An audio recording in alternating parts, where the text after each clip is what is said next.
Aree pubbliche sporche, ci pensano i dipendenti comunali. È questa l'iniziativa voluta dal sindaco di Codogné, Roberto Bet. Non avendo personale sufficiente per poter effettuare la manutenzione dovuta, il comune di Codogné ha un organico di 20 dipendenti, di cui 2 soli operai, ben al di sotto dei 36 della media nazionale.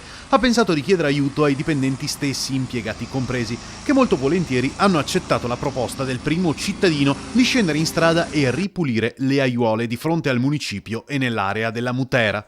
Ad oggi sono stati effettuati già 4 sfalci su tutto il territorio comunale.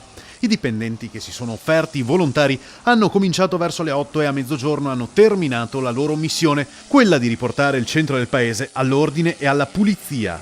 Questa è una cosa molto positiva e credo che tutti noi come comunità dovremmo essere orgogliosi di avere dipendenti comunali che ci tengono al loro paese e che in un momento di difficoltà si rimboccano le maniche e danno una mano a tutti quanti.